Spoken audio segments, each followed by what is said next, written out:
నాకు సీజన్ 7 అన్నది ఒక చాలా గొప్ప అనుభవం. అంటే అక్కడికక్కడే నేను నేర్చుకొని రియలైజ్ అయ్యి ఒక లెవెల్ ఆఫ్ ఫైట్ ఇచ్చిన నేను కూడా. చాలా టఫ్ ఫైట్ ఇచ్చిన సీజన్ 7లో గూడా. కానీ కొన్ని సిట్యుయేషన్స్‌లో కొన్ని పొరపాట్లు జరిగినాయి. కొన్ని లైక్ ఇంకా బెటర్‌గా పెర్ఫార్మ్ చేయాల్సింది నాకు తెలియకుండా నేను కొన్ని ఒకటే తప్పులు రాంగ్ చేసిన. డోర్ ని కంప్లీట్ గా నాక్ చేయడం వల్ల ఆ! ఫుల్ ఫ్లెడ్జ్డ్ గా అదే క్యారీ ఫార్వర్డ్ అవుతూ అవును. వచ్చింది అవును. సీజన్ 7 లో సో, చెప్పాలంటే. లైక్ ఏం పర్లేదు. సో, మ్మ్. అక్కడ గూడా నాకు అక్కడ పాజిటివిటీ దొరికింది గూడా ఉంది. ఎట్ ద సేమ్ టైమ్ కొంచెం లైక్ కొంచెం ట్రాలింగ్ జరిగింది కొన్ని విషయాల్లో. సో, వాటెవర్ ఇట్ ఈస్ లైఫ్‌లో మనము తప్పటడుగులు లేనిదే ఏది నేర్చుకోమంటారు. సో, దానికి నేను లైక్ ఇప్పుడు చూసుకుంటే సో, అలా నేను కొన్ని చిన్న తప్పటడుగులు వేయడం వల్లనే, కొన్ని ఫెయిల్యూర్స్ వల్లనే ఇప్పుడు నేను ఇంకో చేంజ్డ్ పర్సన్‌గా మారగలిగిన.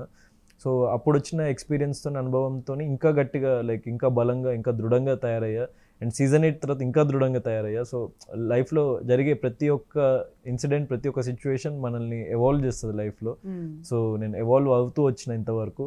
ఓకే. సో ఆ కంప్లీట్ జర్నీ అనేది మాకు 7, 8 7, 8 సీజన్స్ లో ఫుల్ ఫ్లెడ్జ్డ్ గా కనిపించింది. So how you grown up and how you matured అని అనేది క్లియర్ కట్ గా కనిపించింది. Thank so you. ఆ జర్నీ అనేది చాలా బ్యూటిఫుల్ గా ఉంది. హ్మ్.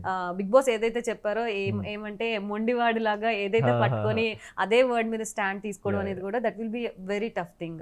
సో, బిగ్ బాస్ ఒక మాట అన్నారు. అంటే బలవంతుడిని ఓడించడం కూడా అదే బలవంతుడినైనా ఓడించొచ్చు కానీ ముండోడిని ఓడించలేమని చెప్పేసి నా గురించి ఒక మాట అన్నారు. నా జర్నీ వీడియో అప్పుడు. అది నాకు చాలా మంచిగా అనిపించింది. ఎందుకంటే this world will fall in love with a stubborn person అని నేను నమ్ముతా. This world will fall in love with a stubborn heart అని నేను నమ్ముతా.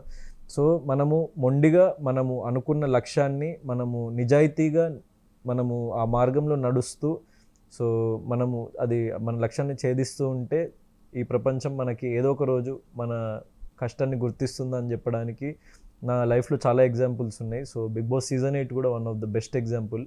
అండ్ నన్ను నేను రీడిస్కవర్ చేసుకోగలిగిన సీజన్ 8 త్రూ. అండ్ ప్రజలకి చాలా కొత్తగా పరిచయమైన అండ్ నాకు చాలా వరకు లైక్ ఒక బ్లెస్సింగ్ లాంటిది ఇది. ఎందుకంటే ఎక్కడైతే పడిపోయినో అక్కడే మళ్ళీ లేచి నిలబడగలిగిన ఈ సీజన్ 8 త్రూ. సో